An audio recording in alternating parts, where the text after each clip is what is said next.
muy brevemente. El asunto de esta ley que se ha aprobado en el Congreso, por la cual la gente puede retirarse llevándose el 95.5% de su fondo acumulado, que muchos consideran que es el comienzo del fin del sistema privado de pensiones, porque ya para qué uno se le va a obligar a, digamos, a aportar si es que va a poder retirar su aporte apenas termine su periodo laboral.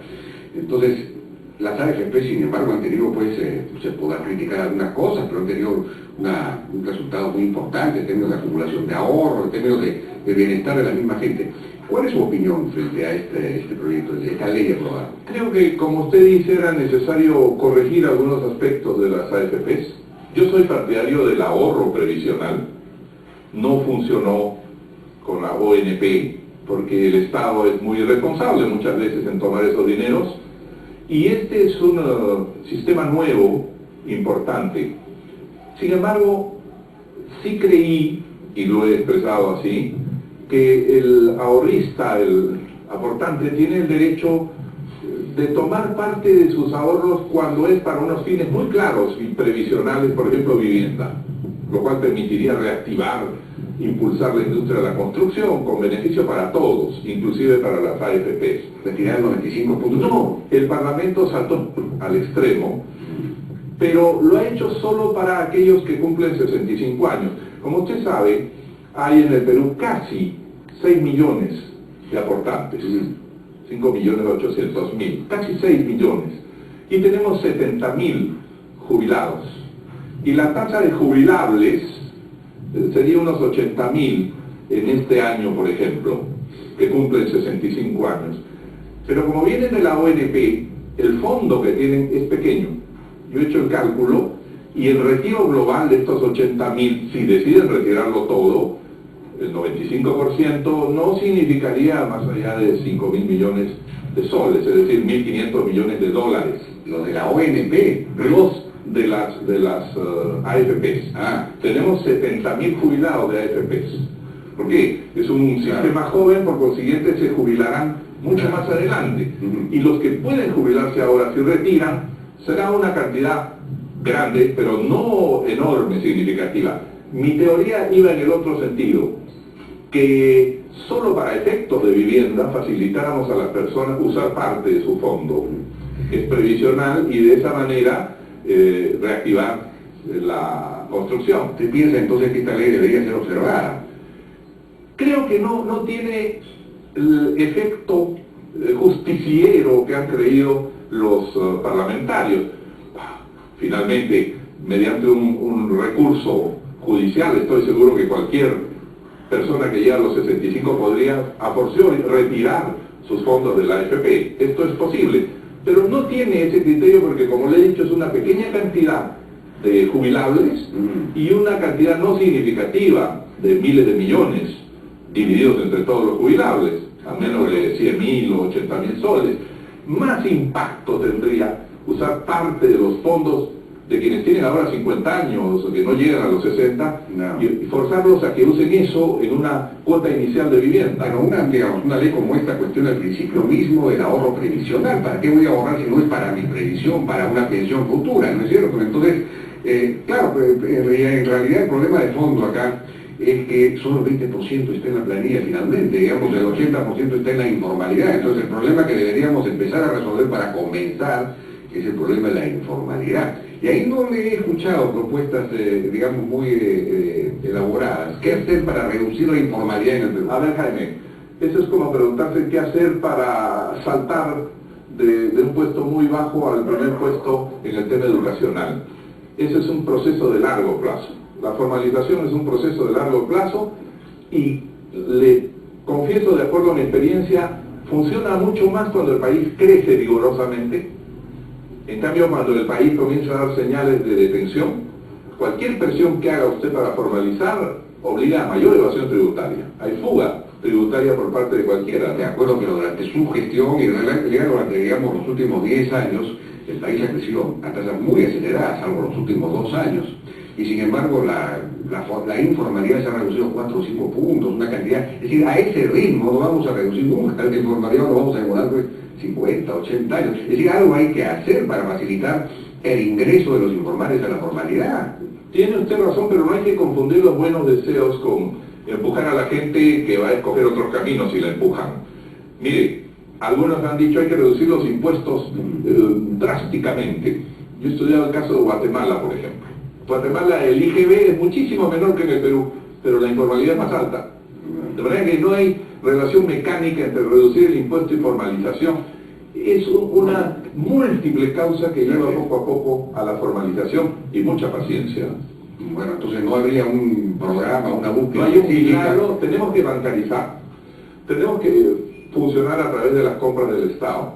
En la medida en que nuestra economía se internacionaliza más, las micro, pequeñas empresas informales están forzadas a formalizarse. Pero este es un proceso, usted dijo 4% ha crecido, bueno, debe usted otro tiempo y crecerá 10% y así, poco a poco, es muy complicado. Bueno, pero hay quienes sostienen, por ejemplo, que quizás no por las tasas tributarias, pero sí por las dificultades para pagar impuestos, o quizás algunas fórmulas incluso para facilitar el pago de impuestos. Y el otro asunto es la extremada rigidez de la legislación laboral que hay en el Perú. Estamos en el puesto 133 de 144 países en el mundo.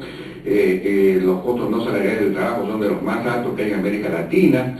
Todo eso impide que un micro, un pequeño empresario, incluso hasta un mediano empresario, quiera poner en planilla a su gente, no lo quiere hacer, y entonces y las microempresas no pueden crecer, están taponeadas, hay una especie de, podría haber hasta una explosión social. Está usted convencido, Jaime, porque si usted recuerda, en el año 2008 con el ministro Rafael Rey, dimos una norma por la cual la microempresa y la pequeña empresa tenían condiciones de tributación planas.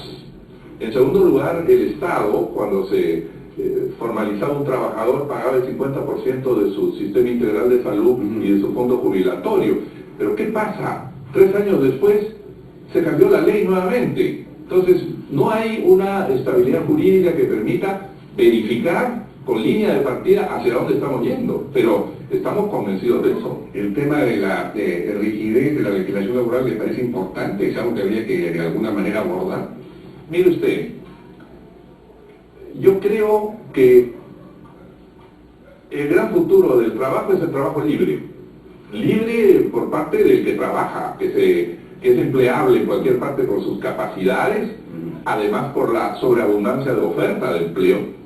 Cualquier sociedad en la que comienza a sentirse que se retrocede, como el caso de España actual, los políticos y la judicatura tienden a inflexibilizar, a hacer rígida la relación laboral porque siente la tensión de la población. Y yo seguramente soy un creyente de la expansión grande de la economía, pero estoy convencido que dentro de la expansión grande de la economía podemos comenzar a pensar en cómo hacer menos rígida en este momento lo que se llama el despido arbitrario, que es un nombre absurdo. Bueno, el despido sin causa debería llamarse. Tiene una penalidad, debe pagarle a su trabajador varios sueldos y medio por despedirlo sin causa, pero de pronto el Tribunal Constitucional dice que inclusive si usted le va a pagar eso que la ley establece, no puede despedir sin causa. Entonces ya estamos en un problema. Está usted obligado a reponer. Entonces, ¿eso que usted conversaría, por ejemplo, con los miembros del Tribunal Constitucional? Tenemos que ponernos de acuerdo en que si se ha optado por el camino de hacer más costoso, que ya es un problema, el despido sin causa, porque usted ve que no necesita más trabajadores, bueno, tiene que decirles, en vez de quebrar la empresa, usted dice, bueno, salgamos de algunos, pero les tengo que pagar 18 sueldos y medio, ¿no? Entonces, ese es algo que la ley estableció como gran cosa hace 10 años, pero de pronto el tribunal dice, no, inclusive con eso hay que reponerlo. No, pues, pongámonos de acuerdo, porque de lo contrario, nadie va a poner un centavo. Yo soy pro trabajador, pero tampoco digo, necesito crear trabajo. Mi pro trabajo es crear trabajo para más cantidad de gente. De acuerdo. El elogio de la política como un medio para recuperar el ánimo nacional. Y claro, no deja de ser, digamos, audaz en un país en el que la gente no quiere saber nada de los políticos, hacer un elogio de la política. Usted entiende la política de otra manera, evidentemente, como una capacidad de convencer, de animar, de insuflar optimismo y todo lo demás. Pero, digamos, ¿qué pasó en su gobierno anterior que, sin embargo, no pudo al final poner un candidato presidencial y terminó con una bancada de solamente 4 congresistas? Es decir, algo falló. Digamos, usted fue capaz de atraer gran inversión que en el país necesitaba, pero quizás se olvidó de trabajar con los pequeños, precisamente, es decir, con los campesinos, con los microempresarios. Pienso que no. Hace unos momentos me preguntaba uno de los panelistas sobre el núcleo ejecutor con el cual se hicieron 12.000 obras y el proceso de descentralización a través de los municipios, de los que yo tengo mucha confianza, pese a algunos problemas. Hay 1.800 municipios que son capaces de pavimentar, que son capaces de hacer pequeñas obras de potabilización de agua, y a esa gente hay que volver las transferencias. Yo creo en las obras en favor de los más pequeños y humildes. En esa época se hacían transferencias anuales por 1.300 millones a los municipios. Pequeñas obras, 5 millones acá, 10 millones allá. En este momento estamos en 200 millones. De 1.300 a 200 se ha caído, se ha recentralizado todo. Yo sí creo que se trabajó por una razón. Cuando usted ve, analiza el producto bruto de cómo creció, no es solamente que subieron los minerales, a Chile también le subieron y crecían la mitad que nosotros. Fue un impulso de productividad y de producción de gente pequeña. Cada pueblo electrificado supuso un aumento del Producto Bruto Popular muy importante. Y hubo una gran labor de las, quizás, ahora, perdone, para terminar su pregunta, usted me ha consultado cómo, a pesar de haber podido, yo diré, ilusionar a una parte del país, creo que a mucha parte del país, en que seguíamos creciendo y que estábamos en el círculo virtuoso del desarrollo, ¿qué pasó con el partido? Bueno, el partido es el partido y el gobierno es el gobierno. Es decir, el partido tiene sus propios procedimientos, sus propios conflictos, ¿no? De acuerdo, pero de todos modos había un contraste entre un crecimiento de 8 o 9% y una aprobación presidencial bastante mayor que la del presidente anterior, pero de todos modos que estaba alrededor del 30%. Todo el mundo se preguntaba, pero ¿cómo es posible? Bueno, pero yo le respondo, porque yo hice una opción que acabo de responder. O llego al gobierno y pago grandes sueldos a los que ya tenemos trabajo en el Estado, que somos 1.100.000 en ese momento, o hago obra, o tomo todo el dinero y comienzo a regalarlo a las familias que yo llamo pobres, para tenerlos adictos a mí, y que voten por mí en mi reelección posible, y odio las reelecciones inmediatas, o hago obra. Yo creo que escogimos el buen camino. Señor Lula, en esa época, pero usted no capitalizó política y personalmente este asunto, pero porque yo no discuto que hubo obra, muchas comunidades que se conectaron al mercado. Hay un libro de Richard Webb muy bueno, extraordinario en ese sentido. No me cabe la menor duda, pero por eso uno se pregunta, usted que ha hecho un elogio de la política, no pudo capitalizar políticamente. Usted está ante una persona que cree en el deber, no en capitalizar la política. Vale, pero usted es a usted, digamos, ahora me imagino que para usted será es un gran objetivo poder ser presidente por tercera vez, y sería, no sé si más es mi deber para con el partido, mi deber frente a las posibilidades que veo. O sea, yo no me pondría a llorar porque no me elijan, quiero decírselo honestamente. O sea, si veo que uno de los 3 o 4 candidatos que han desfilado tiene ideas comunes con las que tenemos y puede impulsar también el desarrollo, dice, cumplí mi papel, cumplí mi tiempo, y maravilloso, ¿no? Pero usted siente que usted, digamos, tendría más capacidad que ellos para desempeñar ese papel de líder. Sin embargo, no la está teniendo fácil en este proceso, está, digamos, avanzando lentamente y digamos, se ha desgastado mucho en esta batalla pírrica contra la pareja presidencial, las acusaciones de narcoinsultos y todo lo demás. ¿Cómo se va a zafar de todo eso? ¿Cómo va a remontar? Bueno, a ver, yo no sé si tendré las condiciones de liderazgo que usted y sé, pero sí creo que tenemos experiencia. Y equipos. He venido acompañado de Diego en la delantera, ha venido Luis Carranza, ha venido Chan. Usted ha tratado de convencerlo en la misma sala de que sea ministro y no se resiste. Fue designado por uno de los panelistas, ya ha sido designado, falta el juramento. Y entonces, no, pero sería un lujo, supongo que tiene una experiencia extraordinaria y además sabe cómo funciona en Perú. Pero, mire, pero para eso, salvo que uno llegue pues, a las puertas del ataúd y de la tumba, y si uno sabe algo, tiene que ponerlo al servicio. Por eso le digo, si ganador, buscaré a los mejores. Si perdedor, le diré a quien gane, use, consúlteme, aquí están las personas que creo que mejor trabajan, llámelos. El Perú es una causa tan grande y tan bella que no hay que cifrarla en uno mismo, ¿no? Ahora, ¿qué pasa? ¿Que la tiene difícil? Claro, toda elección es difícil.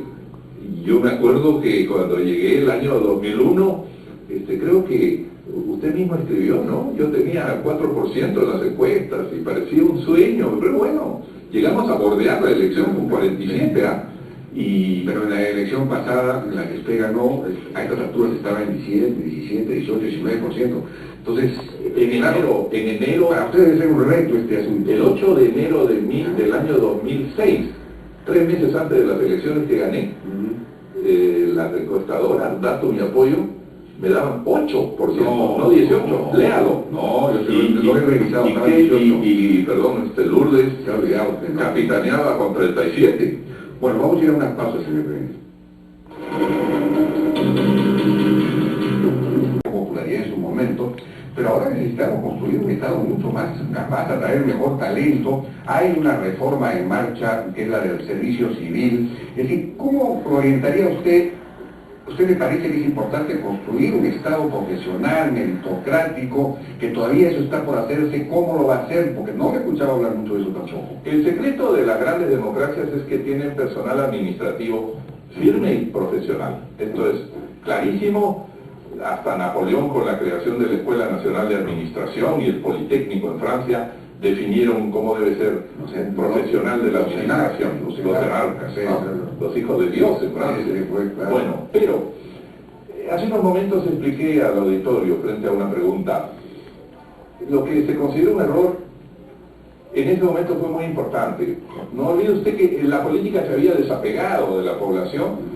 Criticaban al doctor Toledo tener 41.000 soles de sueldo, lo obligaron a bajar 2 veces. Lo obligaron a bajar. Terminó en 20.000. Bueno, entonces lo primero que hice, 25, lo primero que hice al llegar fue, mire, tengo al frente toda la tribuna de empleados públicos esperando que se aumente el salario. 1.000 soles de aumento a 1 millón de empleados públicos, son 1.000 millones, son 15.000 millones al año, nos quedamos sin nada.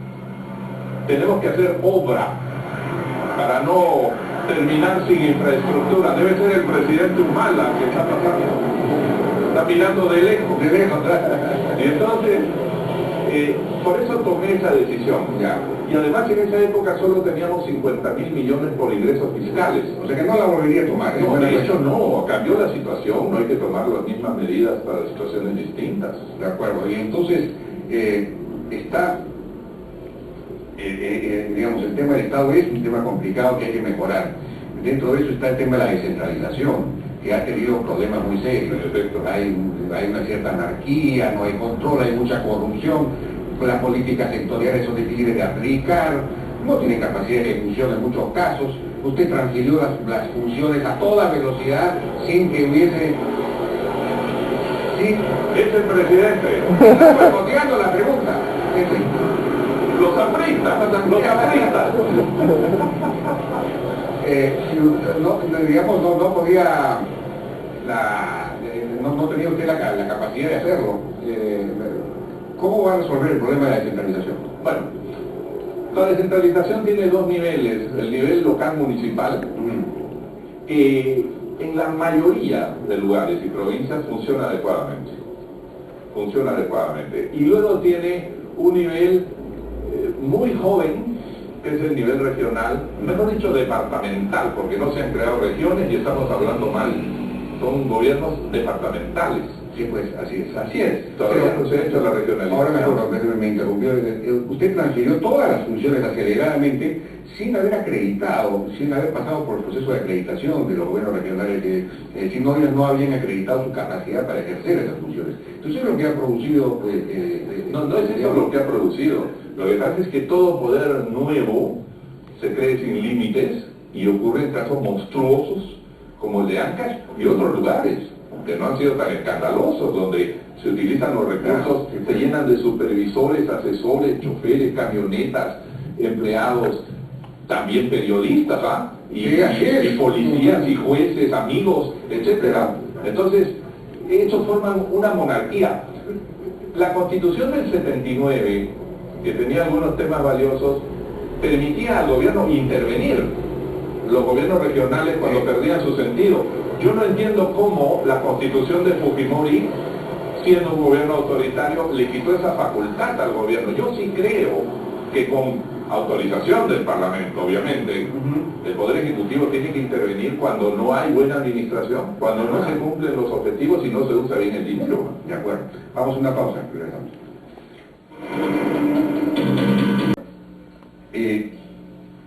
Esto nos lleva al tema de la corrupción. ¿Cómo vamos a hacer para enfrentar el tema de la corrupción y el tema de las mafias? Porque muchos gobiernos locales, regionales, se han convertido en boquines presupuestales. Esto, además, a raíz de la fragmentación política, los partidos políticos ya no ganan ni en los gobiernos locales. Entonces están en manos de personas que no responden a nadie y muchas veces alentados por mafias y todo lo demás. Hay un proceso de descomposición muy grande. Entonces, ¿cómo va a enfrentar usted todo ese complejo, digamos? A ver, la descentralización se ha interpretado equivocadamente por nuestras poblaciones como antilibenismo. Y como los partidos, cualquiera, el PPC, el APRA, son partidos con sede en Lima y hechos desde Lima hacia las provincias, hay un repudio. Eso es clarísimo. Se crean frentes con diferentes nombres, zonales, locales, y estos son los que ganan los gobiernos regionales, pero no tienen conexión con la política nacional. Entonces, yo, por ejemplo, siempre he sido partidario de que los gobiernos regionales fueran elegidos por partidos políticos nacionales. Es decir, hay un candidato de PPC, un candidato del humanismo, un candidato fujimorista, y se elige entre ellos. ¿Presentaría un proyecto de ley en ese sentido? Yo creo que sí, es importantísimo. Importantísimo, con personas de la zona, con intelectuales y economistas de cada lugar, pero que respondan a una unidad nacional. Otra cosa es la localidad, el municipio, pequeñito, el Canta, por ejemplo, puede tener su propio movimiento independiente, pero nacionalmente tenemos que guardar la unidad a través de este sistema. Eso nos lleva rápidamente al tema de la reforma política, es decir, no tenemos un sistema de partidos, la fragmentación es cada vez mayor, una especie de entropía, de desorden creciente. Entonces, ¿cómo hacer para reconstruir un sistema de partidos? Eso, claro, no es función del Ejecutivo, pero sí debería haber un acuerdo político. Quizás del jefe del Estado. El jefe del Estado. Función del jefe. ¿Qué reformas ahora se intentó con el Congreso? El Congreso ha preferido derogar las AFPs en lugar de, digamos, derogar el voto preferencial, por decir un caso. ¿Qué reformas habría que introducir en ese sentido? Avancemos en lo primero. Estoy de acuerdo en que el voto preferencial es el cáncer de los partidos, lo destruye y permite que cualquier sátrapa con dinero se meta y le gane a todos y después gane. Y se venda a cualquiera en el Congreso, el transfugismo. De manera que debemos fortalecer los partidos, pero los partidos también deben tener una lista nacional. Largo tiempo fui monocameralista, creía en el Congreso de una sola asamblea, de joven, por la Revolución Francesa, la asamblea. Pero, a ver, estudiando teoría de las organizaciones, una de las formas por las cuales se cambia la conducta de las personas es a través de las instituciones. Y cuando usted desdobla funcionalmente el Parlamento y deja una cámara baja, con ese nombre, y una cámara de los mayores, del Senado, automáticamente la forma de razonamiento del mismo individuo que pasa de diputado a senador lo convierte en más responsable y quiere revisar y quiere impedir los excesos de los de abajo. Mejora el Parlamento. Quizá esta ley de las AFP no hubiera pasado en nada. Estoy seguro que sería muy discutida y se hubiera desdoblado funcionalmente y tendría por lo menos hubieran llamado a mucha más gente a opinar, ¿no? Ocurrió con de madrugada, ¿no? Como ocurrió con la estatización del banco en su primer gobierno. Bueno, usted toma un buen ejemplo. Sí, pues sí. ¿Y por qué no? Y eso que yo lo he asumido, y para un hombre de Estado asume sus errores y los dice, no los llena de vergüenza. Entonces, muy bien, se demoraron en el Senado, que hasta que en un momento dijimos, hasta aquí llegamos y chao, ¿no? Entonces, el Senado es importante, pese a todo, no es una cámara conservadora retardataria. ¿Y no iría usted a un sistema de distritos electorales más pequeños, uninominales o binominales, como es en la mayor parte de las democracias avanzadas? En Francia es así, en Inglaterra es así, en Estados Unidos es así. Bueno, no en Francia. En Francia son uninominales, claro. Pero no sé si por el distrito de París, por distritos de París, no lo sé. Sí. En Estados Unidos sí, usted es diputado por un área de Brooklyn, etcétera. Creo que este es un paso posterior. Estas son democracias de alta intensidad económica, de nivel educativo cultural distinto. Vamos por partes. Por lo pronto, un Senado que robustezca al partido que hace una lista nacional y que le permite, en alianza con nosotros, partidos más sólidos, y con sus presidentes regionales, controlar cualquier exceso de desorden.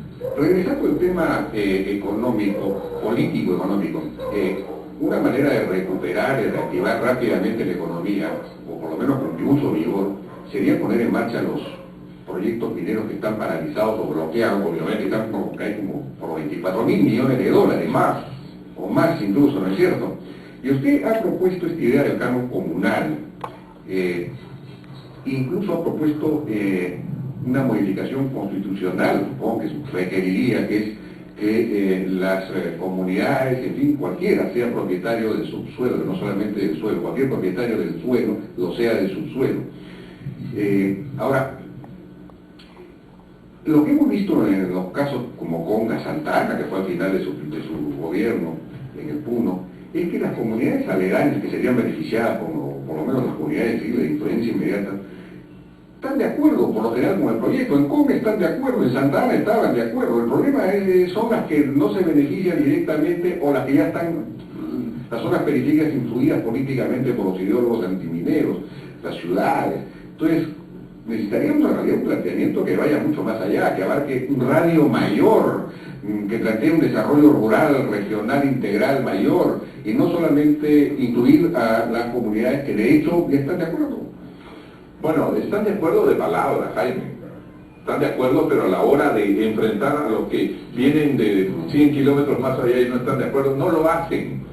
Si tuvieran dinero, si van a ganar dinero con la mina, los enfrentan a balazos, ¿ah? Y viene el comunista y dice, aquí no puede haber minería, y viene el otro y dice, el Perú debe dejar de ser minero, los echan. Porque la gente tiene que tener riqueza, no solamente oferta de que vendrá alguien del gobierno regional a 200 kilómetros a hacerte un canal y nunca lo hacen. No. Miren lo que ha ocurrido en los Estados Unidos a lo largo de su historia. Una sociedad riquísima de la que se pueden tomar ejemplos, ¿ah? Y donde hay riqueza. Cuando descubrieron el fracking, la capacidad de sacar piedras, para decirlo simplemente, el esquisto, y fracturarlas con agua y sacar gas de ahí, se aprendió la tecnología. Estudio de tecnología. Bueno, se formaron 13.000 pozos y empresas. Los propietarios de esta parte, el dueño de este hotel, le dicen, abajo hay gas. Él llama a la móvil y le dice, conéctate aquí, ¿cuánto me pagas por metro cúbico de gas que saques de aquí? Y yo me hago rico, tú te haces rica, le pagamos impuestos los dos al Estado. Entonces, ¿qué ocurrió? Moviendo toda la sociedad. Estados Unidos se convirtió en exportador de energía y ha puesto de rodillas a los árabes y a los venezolanos y a los rusos. De acuerdo, pero digamos, Estados Unidos es un país en el que la propiedad está titulada y reconocida. Si pasáramos acá en el Perú a eso, el problema es que como la propiedad, por ejemplo, en la selva, hay mucha propiedad no titulada, en la propia sierra también. Entonces se produciría, si usted decreta eso, se produciría una especie de corriente, de batalla por invadir tierras para que me titulen, digamos, se podría crear un caos. Habría que estudiar bien. Usted lo acaba de decir, invadir tierras para que me titulen, o exigir que me titulen a mí que vivo aquí hace 100 años. Eso sí. Okay, yo quiero ser dueño de este pedazo donde vivo, aunque dicen que es comunal. Mire, Yo creo en los pobres de la tierra y defiendo a los pobres de la tierra como su cuñada Susana Pinilla, creo. Pero a mí no me cuenten que la comunidad campesina es un invento andino o preincaico. Es básicamente es un modelo traído por el señor Toledo desde España, donde existía en el año 1000, para arrinconar a los indios, empobrecerlos y tenerlos como mano de obra. Es un instrumento de esclavitud que los ha tenido 500 años así. Bueno, pero las comunidades... Entonces, en el momento en que usted hable de riqueza, ellos van a exigir ser titulares. Si quieren ser titulares y se entienden en comunidad, en buena hora. Si no se entienden, pedirá cada uno su titularidad. Bueno, en la práctica, efectivamente, dentro de las comunidades campesinas en la sierra, están parceladas. Yo creo que desde la época de los incas, es decir, cada familia tenía sus topos de tierra y los hijos heredaban eso, y más bien la propiedad comunal era la que el Inca imponía para efectos de recaudación, de exacción, ¿no? La tierra del sol, la tierra... Demuestran que efectivamente podría haber una demanda de titulación individual al interior de las comunidades. ¿Usted haría un programa nacional de titulación individual al interior de las comunidades campesinas? Don't jump to conclusions. No salte usted la... Pero ya usted no se atreve, dice una cosa, después ya no se atreve. No me atrevo a saltar a las conclusiones, que es otra cosa. Vamos a crear el canon comunal para interesar a las comunidades. De ahora en adelante recibes regalías, distribuyes, según lo que diga la ley, en qué comunidades para que hagan sus obras directamente. Eso es casi ser propietario, recibir recursos. Número 2, estoy hablando no de donde ya hay minería. El 92% del territorio donde hay minería y que no tiene minería, en cuanto usted le diga al campesino individual o colectivo, abajo puede haber y tú te vas a enriquecer, va a tener una cola inmensa de campesinos que van a decir, vengan los capitales a mi tierra. Y eso se llama crear riqueza para el que no la tiene. Pero titúleme antes. Hay que darle el título, está muy bien. De acuerdo. Bueno, está interesante. Me parece que esa, debo decirlo, es la propuesta más inteligente que se ha hecho hasta ahora en ese tema, ¿no? Lo voy a filmar. Yo lo critiqué inicialmente porque su planteamiento inicial consistía en distribuir individualmente, directamente a cada campesino el dinero. Y eso eso se ha hecho, y al final eso sí genera problemas. A mí me toca 1000 porque le dan 2000 al otro. Eso no funciona. No funciona así, pues. Ahora, de todos modos, va a haber problema con delimitar cuáles son las comunidades que van a recibir el canon y cuáles no. Hay todas se van a utilizar, pero vamos a ver cómo funciona ese tema, ¿no? Gran problema que tenemos acá, la seguridad de todo el sistema judicial penal. ¿Cómo resolvemos todo eso? A ver, la seguridad, creo que lo he explicado. Se necesita primero comando de energía y mano dura. Sin eso no vamos atrás. Y el presidente tiembla porque murieron 4 delincuentes y lo van a enjuiciar al presidente. Bueno, para eso somos presidentes. Enjuícieme después. Ya, enjuícieme después. Yo tengo que hacer las cosas que haya que hacer. Número 2, hay que unir todo lo que tiene el Perú. Tenemos 470.000 personas de seguridad, ¿se da usted cuenta? Entre privada, son 120.000 serenazgos, casi 100.000, la Fuerza Armada 120.000, la Policía 120.000. Es una masa enorme que no tiene unión, que no habla entre ellas. Y cuando he propuesto que la Fuerza Armada cuide instalaciones, participe en zonas estratégicas de las ciudades para concomitantemente con la policía, ha habido alguna alarma, como si los militares fueran unos monstruos que están en sus cuarteles, les abre y salen a matar, tienen que matar. Es una mentira, ¿eh? Estamos acá sentados porque los militares pusieron el pellejo por nosotros. Esto, mis respetos a las Fuerzas Armadas. No, pero si usted los pone en una zona caliente, inevitablemente ellos no están preparados para manejar los sistemas. Ahí está la cosa, ahí está el detalle. Hay que prepararlos, pues eso no es física cuántica, ¿ah? Cómo se hace un patrullaje, cuándo se usan las armas, eso lo aprenden. Además tenemos decenas de miles de oficiales. No es simplemente el recluta, que ya no es el viejo recluta de antes, ¿ah? Ahora hay un voluntariado que es diferente. Y nuestros oficiales tienen capacidad de discernimiento. No, yo los conozco. He sido jefe supremo 2 veces y los conozco y los respeto. Ahora, la policía, usted ha hablado de traer una misión extranjera, porque la policía tiene problemas serios de de falta de meritocracia, de falta de profesionalismo, de corrupción. Hay policías vinculados a redes, a mafias y todo lo demás. ¿Cómo vamos a limpiar todo eso? ¿Cómo vamos a arreglar eso? Bueno, en parte, usted sabe que la Policía Nacional del Perú, Guardia Civil en su origen, y en mi primer gobierno unificamos las tres instituciones que andaban peleándose por las calles a balazos.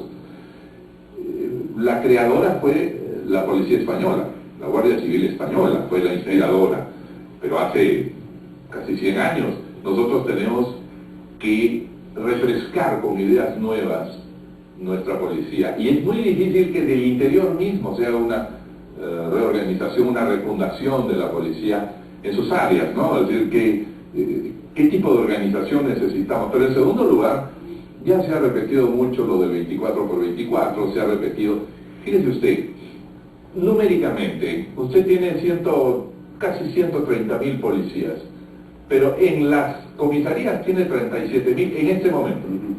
En 1.459 comisarías de todo el Perú tiene 37.000 policías, pero de ellos solo 13.000 están en las calles. Los demás tienen labores administrativas, tienen servicios de guardia en la comisaría, etcétera, etcétera. Usted tiene que echar toda la policía a la calle y tiene que poner funcionarios civiles que hagan esa labor. Y donde está la policía en fronteras, cuidando hidroeléctricas, que vaya la Fuerza Armada allí. Entonces, tenemos capacidad para hacer eso. El tema judicial. Naim recomendó que si alguna reforma institucional había que priorizar era la justicia, había que reformar la justicia. ¿Cómo hacer eso desde el Ejecutivo sin que los jueces digan que hay interferencia en la autonomía del Poder Judicial? En fin, ¿cómo sería? Primero que el presidente es jefe del Estado, no solo jefe del Poder Ejecutivo. Ahí se olvidan las cosas, la autoridad es el jefe del Estado y el Poder Ejecutivo y el Poder Legislativo son poderes del Estado, que tiene un jefe. Si deja de tener jefe el Estado, se acabó el Estado. Bueno, pero antes de decir que el Poder Judicial está equivocado o corrompido, yo mencionaba hace unos momentos unas cifras dramáticas. Hay que estudiarlas, ¿no? Entonces, hoy día la gerencia central del Poder Judicial le puede explicar a usted que tiene 1.947.000 expedientes en marcha, abiertos. Y para todo eso tiene 2.950 jueces, magistrados y supremos. ¿Pero su solución es aumentar el número de jueces? Tiene que aumentar el número de jueces. jueces. ¿Pero por qué no reducimos el número de causas? Muchas de esas causas tienen que ver con la ONP, tienen que ver con... usted no va a pedir una desagregación de las causas, pero es que usted dará cuenta que todas son contenciones administrativas, cosas que se pueden resolver. Usted critica la mitad del cuento, pues. No. Lo otro es desjudicializar. Bueno. Yo me acuerdo, teníamos 70.000 expedientes judiciales en el año 2008, de cada uno de ellos por 4.000 soles, 6.000 soles, que eran unos devengados de nuestros pensionistas de la ONP. 70.000 expedientes judiciales por un total mínimo de dinero. Entonces lo que hicimos fue tratarlos administrativamente y desjudicializarlos. El Estado se allanó a todos los pedidos o se retiró de todos sus reclamos. Yo creo que eso no llegó a ocurrir, porque sí, señor, sí, decreto 150. Usted está hablando de otro gobierno. Ahora tenemos 120.000 porque se van acumulando nuevos casos, pero 70.000 se solucionaron con el decreto supremo 150/2008. Se habría que dar esos decretos supremos cada cierto tiempo. ¿Por qué? Porque en este momento estamos gastando 70 millones de soles en abogados para litigar por 5.000 soles. Pues es de loco, ¿no? Efectivamente. Hay que desjudicializar. Una última, se ha hablado acá en el CAE, una manera de resolver el problema de la corrupción y de la celeridad en el Poder Judicial es el expediente digital único, por ejemplo, que va desde la policía hasta el INPE, digitalizar todo. También el Estado en general para luchar contra la corrupción, que es un Estado más eficiente, usted montaría, no lo he escuchado tampoco mencionar eso, una suerte de gran plan de digitalización total del Estado.